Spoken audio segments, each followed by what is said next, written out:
Well, Jeff, I appreciate your time, man. I really do. And I just want to tell the Rock Titan TV audience right now that I am on a Skype call with the legend, Jeff Martin.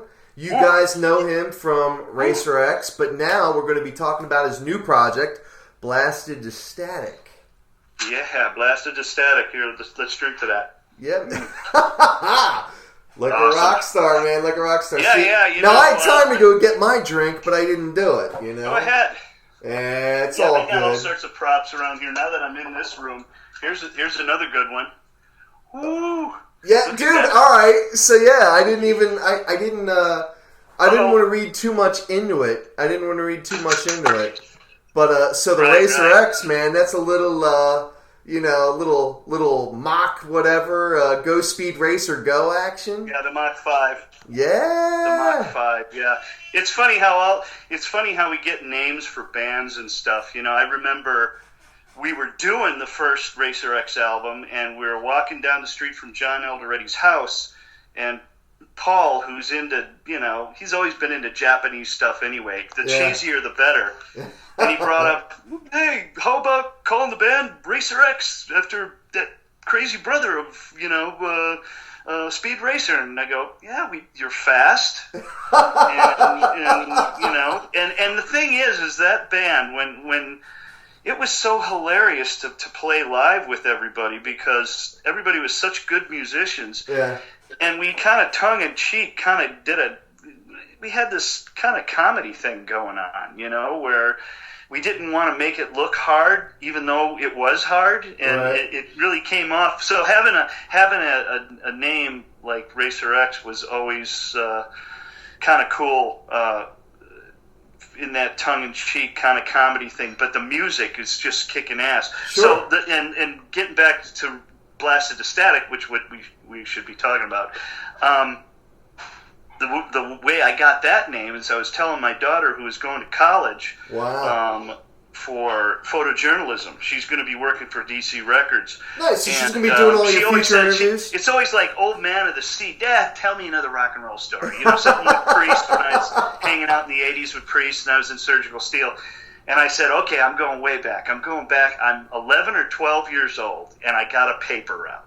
Yeah. And in my 74 papers in my bag I wish I still had the goddamn cassette player, because it was one of those big, monstrous IOA things. We're not talking a Walkman. And the Walkman. No one knows what the heck we're even talking about right now. It had a tone and it had a volume, and it was always on 10. Everything was on 10, and Black Sabbath Paranoid had just come out, and I'd been playing that thing constantly. Yeah. It never came out of the player, and the speaker was shredded, and I had to deliver papers like 5:30 in the morning on Sunday. So I'm doing my normal thing, and I get in on Monday, and my shack captain calls me, and he goes, Martin, get over here. I'm just a pimple-faced little 12-year-old metalhead, And he goes, Martin, get over here. And he goes, you're fired. I go, what did I do? You're fired. The lady was screaming at me at 5:30 in the morning, telling me to tell that kid to turn that shit down. He's got it blasted to static. Oh, nice. This band is named stuck in your head. after my love of heavy metal. Oh, man. And Black Sabbath, really. No kidding, man. A 12-year-old pimple-faced paperboy's love of metal so much that it's got to be on 10. That's funny. So, well, Jeff, that's one of the cool things. You've been doing this really since the glory days of metal, man. You started out in the 80s, and I want to focus more on Blasted to Static. Dude. For sure. Yeah, I definitely want to focus on your new project. But, for the fans, there's so many people that already know you from Racer X. So I just, it wouldn't be doing my due diligence if I didn't say, hey, man, this is the guy, that really started out in the mid-'80s, and he was a part of that huge, speed metal, power metal, heavy metal infusion, in what was the beginning of, MTV and all those other things, everything that, Rock Titan TV is, working to reestablish now. So, you've had an amazing career, man. And again, we're going to get to Blasted to Static, but what's it like for you right now, being where we are in this music industry that we're in now that's changed so much versus where you were when it first started out? Just what are some of the thoughts that you have? Well, getting back to another song I just wrote, it's called, what the hell was it called? I wrote it with Bruce Bouillet. What I'm thinking is I'm starting to gather up pencils to sell them on the street corners somewhere. Maybe like in Brazil or something. Would you like to buy a pencil? Can I swear on this thing? Is that go for it, man. Go for it. Let it go, man. I don't know it's what all the good. fuck I'm good Nah, at. Man, we're all good. There's no FCC I mean, here. I'm a jack of all trades, and I've had to be. Yeah. I wish I was a better musician, and then I could have made a living out of music. But I think you're all right. It's been really hard. I mean, I don't know what I'm gonna do. To tell you the truth, and unless my it was a funny dream I had, or maybe it was just a daydream, but I had a daydream that some sheik's kid got sick of playing a guitar player or something like that, and got into Racer X, and Daddy, I want you to pay $1 million for each way of Racer X to get together and fly it down here, and don't chop the head off. No, don't chop the head off. Oh, man. Leave the heads on and let them play fast metal for me. Oh, God. So I'm still praying for that gig. Oh, man. Other than that, I have no idea what I'm doing for retirement. I mean, just looking over your history, I mean, you've played with so many amazing artists. I mean, you in your own right have had a tremendous amount of success. More success than so many bands trying to make it today are ever going to have. And that's just the sad reality of it. It scares you. And you know what? When this new concept of having a new band, it's so hard to get a new band going now. Yeah. Because really, we don't sell albums anymore, or CDs, or anything. We do sell albums, actually. Sure. Thank God vinyl's coming back. That's cool. I lost train of thought here. Just talking about the success that you had at one point in time versus what all these new people are coming into now. Oh, yeah. I just don't know. You got to have a lot of guts to get in this business now and try to sell anything. But, we can sell vinyl. Vinyl's coming back. Right. Even cassettes are coming back. Selling something hard, a hard copy of something to somebody, other than going out on the road and busting your ass and selling T-shirts. So really what we all are now are glorified T-shirts. A lot of merch, man. A lot of merch. Yeah, it's all about merch. And, with me, I just got down to it. I go, if I'm not doing music, I'm just not happy. I don't go to shrinks. I don't, I live up here in Lake Tahoe. And what a crappy place to live, man. Here's all the crap. That's just brutal. We feel so bad for you, Jeff. We feel so horrible for you being out of Lake Tahoe, man. What a crappy way to be, Yeah, right. So, I just want to be happy. So when I got together with Stu Marshall to do this Blasted and Static thing, I just said, let's make this what we want it to be. And what, where the name came from was Sabbath. And I said, I love old Sabbath albums. I love Judas Priest albums. And I'm talking about the first ones, the first Queen albums, where you have two kick-ass songs, and then all of a sudden you get this palate cleaner, like Take My Breath Away by Queen, or you'll have Last Rose of Summer by Priest, or you'll have Changes by Bowie, Black Sabbath. Okay, all right. That's what we wanted to do. We wanted to have palate cleaners on this new album, and chemically, not that it sounds like a Priest album or it sounds like a Black Sabbath album, but chemistry-wise, we wanted it to be that way. Right. So, well, you touched on and that's Priest. learning stuff off all these people I played with. Michael Schenker, working with him in the studio is just so much freaking fun. He's so creative, and I'll get on my drum set. The song Hold on 1 second, Jeff. Hold on 1 second, Jeff. I lost the feed. I don't know why I lost the feed, but I did. Hold on. Because I'm seeing you. Yeah, I know you can still see me, but I lost the recording. Okay. I just want to make sure that I still have it. Okay. All right, we're back. Yay, we're back. We're back. All right, we're good. All right, cool. Today is day of the Wi-Fi slip-ups. We are conquering all technical difficulties right now. I will not be captured. I will not be enslaved. We're gonna make this happen. We're gonna make this happen. Crazy old memorabilia in here. That's it. But no, you made a few references to Priest, and I actually had the pleasure of seeing them not too long ago with a good friend of mine because we were shooting an official music video. But I know going back to some of your earlier days, and I don't want to take away from your new project, but you know Halford. I mean... Oh, yeah. We met up. As a matter of fact, I was in a band called Surgical Steel in Phoenix, Arizona. A week before we met Rob Halford, which my guitar player met him at a club called Mr. Lucky's in Phoenix, Arizona. All right. I was a drummer-singer. I was always a drummer-singer. Okay. Until a week before I met Rob Halford. And, I didn't really want to be a singer till I heard his voice. I was into Ian Gillan and I was into... Crazy enough, Tom Jones, I saw the light on the night when she passed by my window. Well, you put a different spin on that, dude. Tom Jones. It just kills me. So that's why I always wanted to be a power singer. But, until I heard Rob Halford's voice, I didn't really want to be a lead singer, so to speak. Yeah, I always wanted to be. Don Brewer from Grand Funk Railroad made me want to be a drummer singer. Right. Because I loved how he kicked ass and did all these screams while he was just wielding drums. So, right. But meeting Rob, we do our first gig 2 weeks after I'm from behind my drums as a lead singer, and who's in the audience but Rob Halford? That's amazing. And I'm doing my first gig. I was scared shitless. I should have worn pepper, so I didn't show the marks.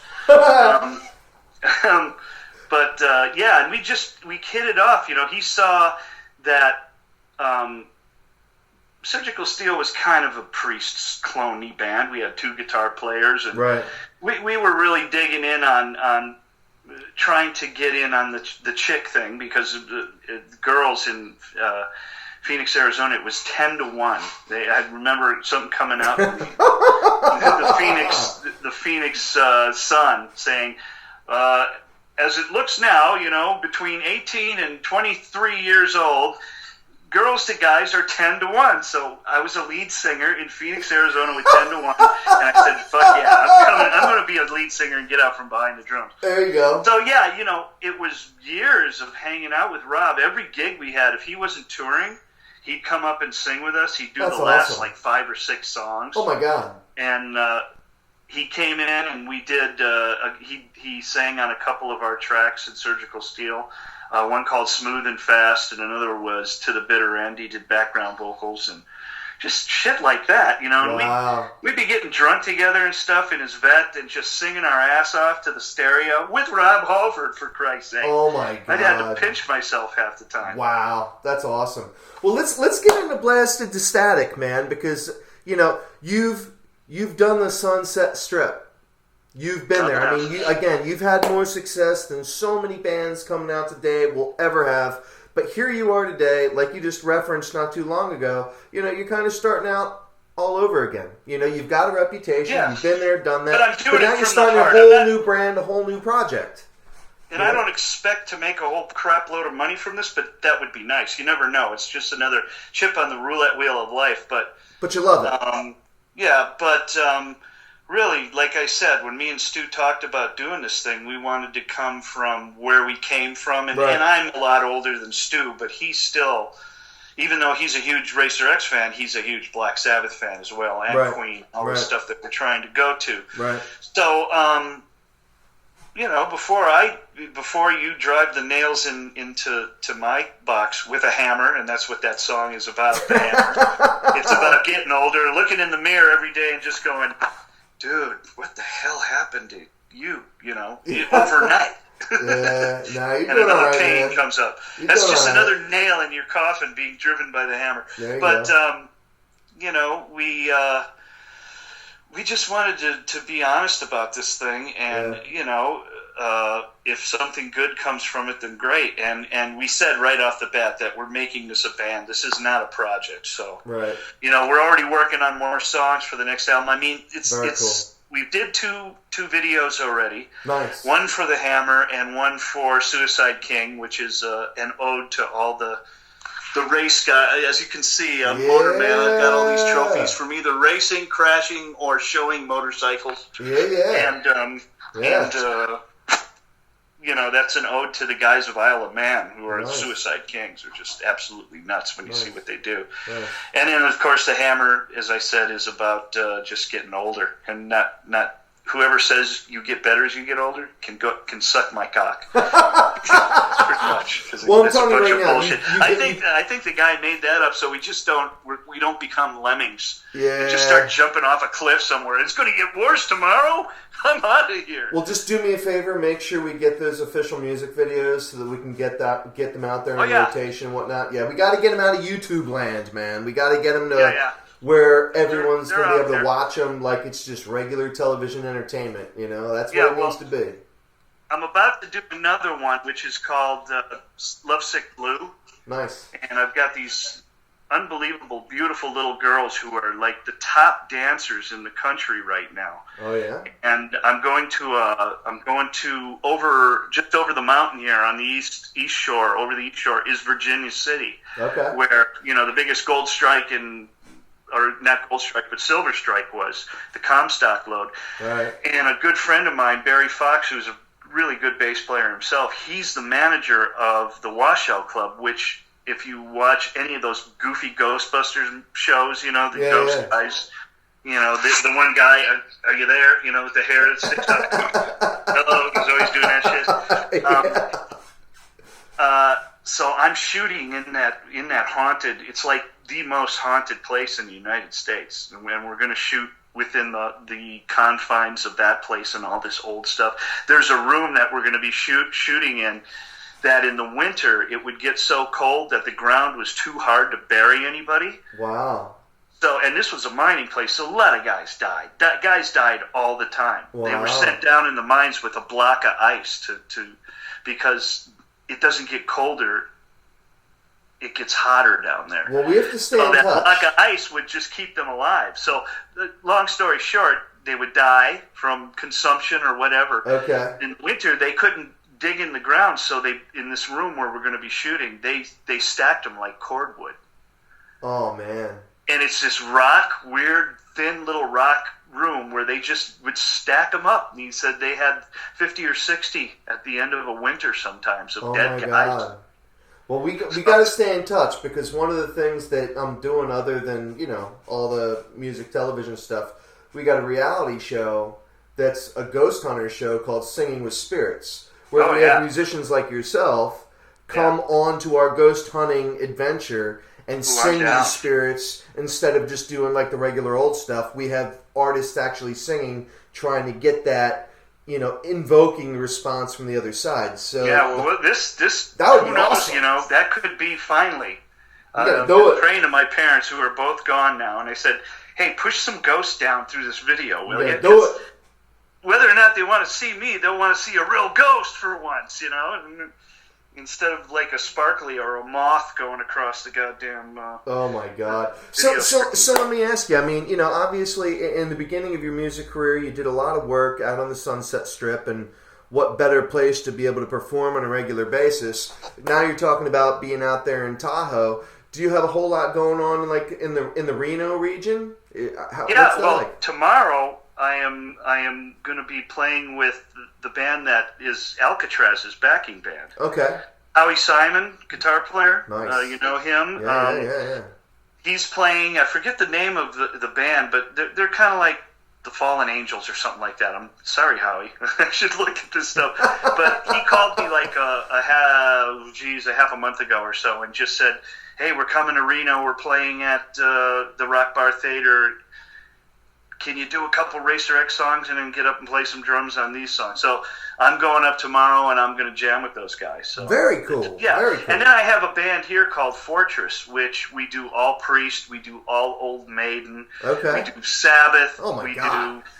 And it's kind of like my fun band, in the Racer X days, I was really hell-bent on not, even though everybody, and especially everybody who was labels, and they were coming to see us to hopefully sign us, which they didn't. Right. One of their things was, you sound too much like Halford. Okay. Well, thanks. I mean, I'll take that. You know? But Right. they weren't looking for that. That Poison was big, and they wanted, they wanted the artsy fartsy tartsy girly kind of metal band. Yeah. Most of those guys, and that wasn't us. Right. If we were smart, I wish we would have moved like Metallica did, and they went to the Bay Area, and they got out of all that hairspray bullshit. Right. Because we weren't a hairspray band, even though we used it. Yeah. But we weren't Who really. didn't? Who didn't? Yeah. We were the band of the folded man, is what we call it. Nice. Hold on, let me set this down here. See if I can still be on this thing. Hold on. There we go. Yeah, no, we're good. We're good. We're golden. All right. We're good. This was what most of our concert shows were like at the country club. Was like 50 or 60 of these guys in the front row with their arms folded, watching every goddamn lick that the band was playing. It's nice. We called them the folded men.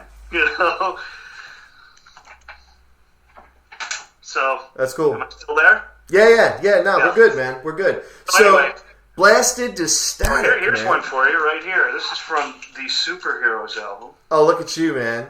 Yeah. There it is. That's killer. Yes, the Superheroes helmet. Killer. But so we had that whole thing going on. We just should have broken out of the LA area and went to the Bay Area and tried something different. But that's another story. Now I'm doing this, and I'm really happy with the band. I'm really happy with the guys. Rev Jones is just an amazing bass player. I don't know if you've ever seen him live. No. He's he's played with Michael Schenker. I mean, I got him and Michael Schenker back when I was doing the Be Aware of the Scorpions album. Okay. All right. And he's been with them for a long time ever since. So, sorry about that.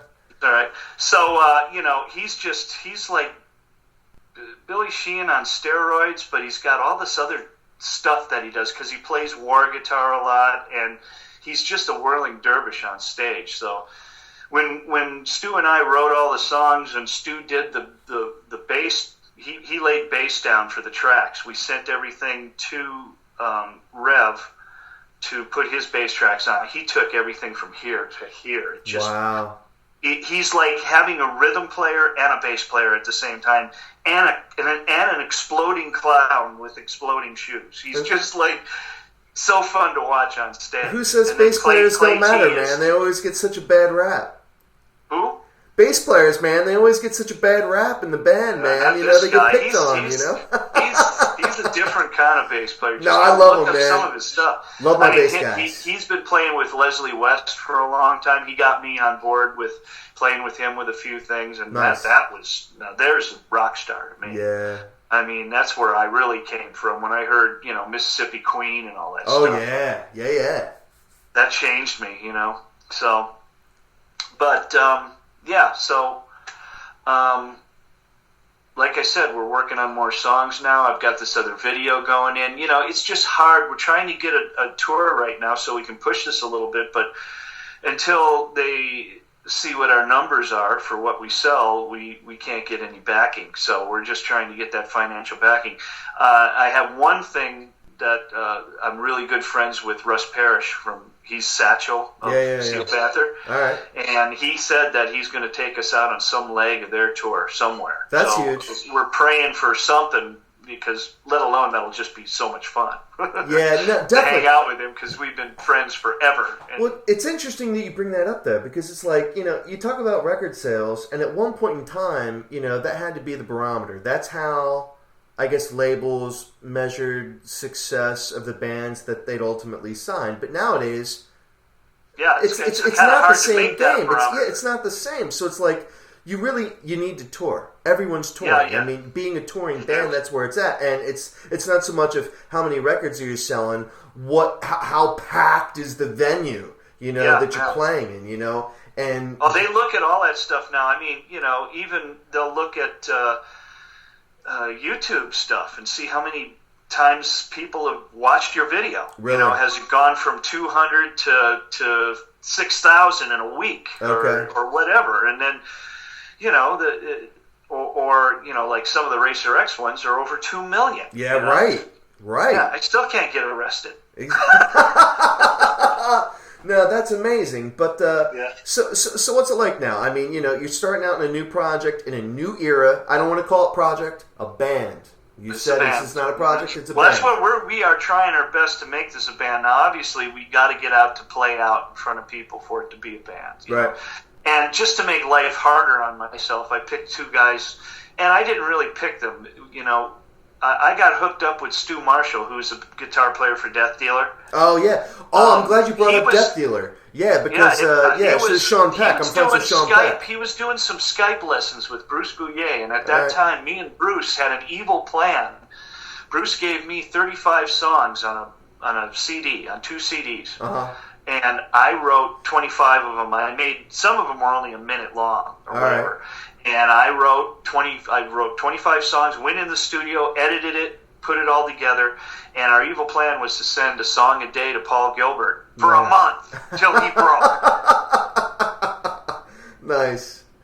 Another fine idea. I sent 2. I think I sent the first 2, and he immediately came back. Well, I'm not really doing that anymore, and if I do want to do metal, I will call you guys, and But that's where I got hooked up with Stu through working with Bruce. Okay.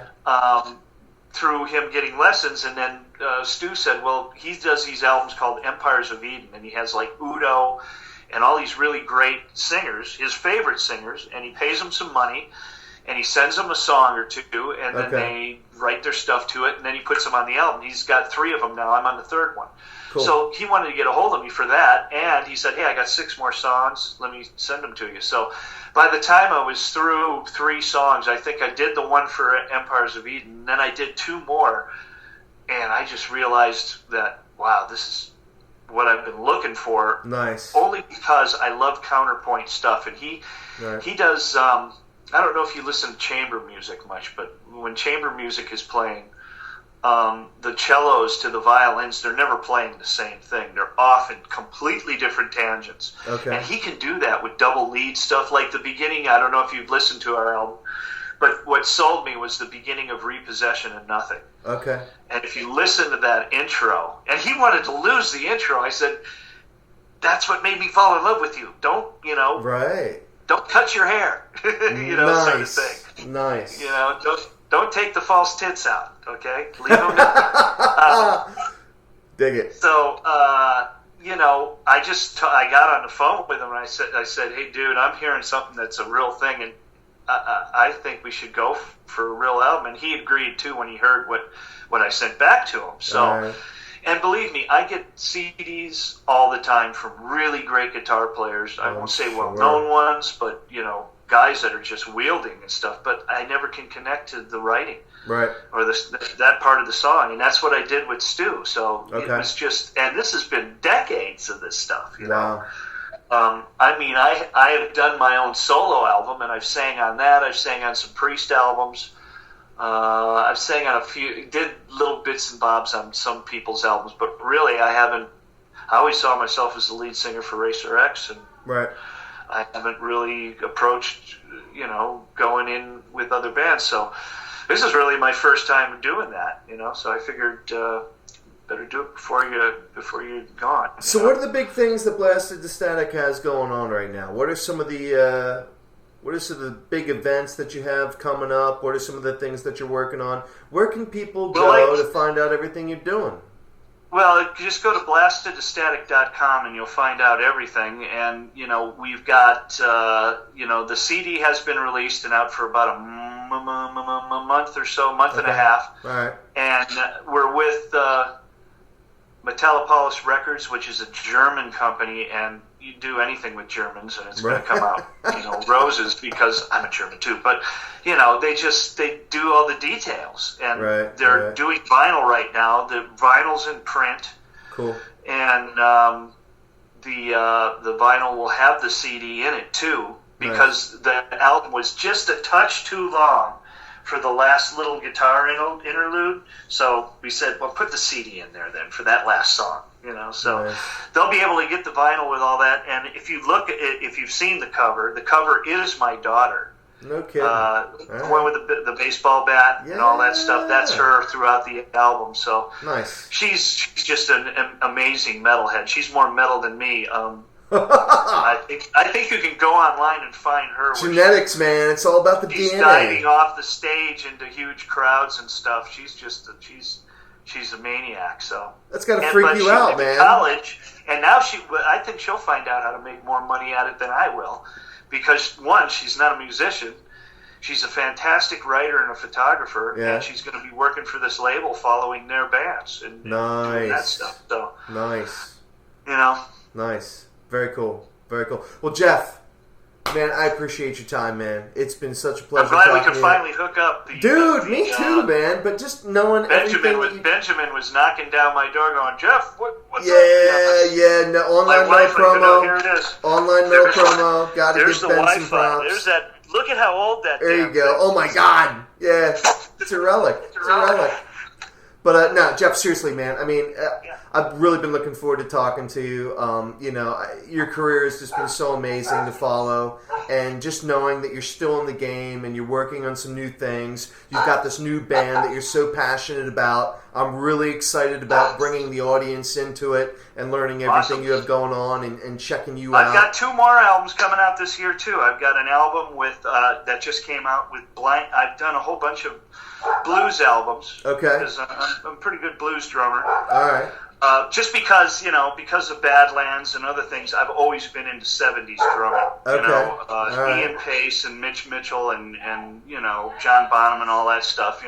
There you go. Look at you, man. Right there, that's the only tattoo. No, I got some others. I will show you my other.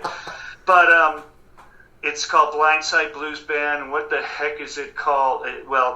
Just look up Blindside Blues Band. It's a really cool album, and there's guitar player Martin Jens Andersen from Denmark is the second guitar player on this album, and some good songs.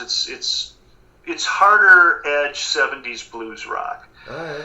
So that just came out, and then with Rev Jones, the bass player in Blasted to Static, he wrote a whole bunch of crazy songs. And wait till you hear this stuff. I can't even tell you what kind of music it is. It's rock for sure. And he's a singer. Okay. And his voice is amazing. So I drummed on that, but I really, I'm not what you would say a double bass drummer, but I am a 70s double bass drummer, which is kind of like Ginger Baker, you kind of thumb the left one as hard as you can and then follow little patterns with your right foot. But it's going to be coming out maybe by the end of this year, and it's really some sick, cool stuff. So that's awesome. There'll be a couple of those. I'm drumming too. I still like drumming, but this is my first endeavor back into just being a lead singer again. No, that's awesome, man. And I'm excited for everyone to see this interview. Beer there you go, man. No, man, you look great, man. You look awesome. But seriously, not bad for age 75. You do, man. You look amazing. But Thanks. I'm really excited for everyone to see this interview. But I'm really excited for everyone to see these official music videos you have coming out, because that's what it's all about. Music television. We're trying to resurrect that baby and really make it relevant again. So for the videos that we're going to be sharing with the public that I'm going to sync up with you on offline, what are they going to be watching? What are these videos? The first one was Suicide Kings. Like I said, it's kind of like a Mad Max, a Road Warrior sort of thing. Awesome. But I really wanted the video to have just kind of like Kickstart My Heart, where they have all the old stock cars crashing constantly. Nice. I wanted to find all the old Isle of Man crashes and stuff, but so many guys died that you can't put that stuff on there, because we actually died in these, and I don't want to live like that. But all that stuff was copywritten, and I just couldn't get a hold of enough crash sequence stuff. So there's a little bit in there, but and then the second one is just kind of like a lyrical video. Okay, all right. The new lyrical videos that go on, so you can read the words, and there's just some background stuff. Sure. But this third one is going to be really good. Awesome. I'm getting with a couple of really great cinematographers who up here, they are part of a company that shoots all the X Game snowboard guys from helicopters, and they've got all these drones, and they've got all these. I'm jealous. You can be on your board, and it's a big arm, and you can jump up and down, but the thing stays absolutely still. That's killer. And we're going to be using a lot of that kind of stuff. All right, cool. And we're spending the whole day. Hopefully the ghosts won't eat me, or take whatever they do, exercise me. Nice. I'll get plenty of exercise there. Nice. Well, Jeff Martin, again, thank you so much for your time. Thank you, man. So, everyone, Rock Titan TV, we are with Jeff Martin, Racer X, Blasted to Static. We're out. I've got one of these for all of you. There you go. We're still trying to figure out how to make the half American flag, half Aussie flag. That's what I was getting at before. I made my life really hard. I got 2 guys in Australia and 2 guys in America. We're meeting somewhere to play places. There you go. That's what it's all about. We all do our homework. Yeah, cool. Cool. Jeff, thanks a lot. Thank you, man. Appreciate it. We'll stay in touch. Take care. Thanks, man. See ya. Later. I'll get back with you with that with those videos. Yeah, dude. Definitely. Okay. I'll talk to you soon. Thanks much. Yep. See ya. Later.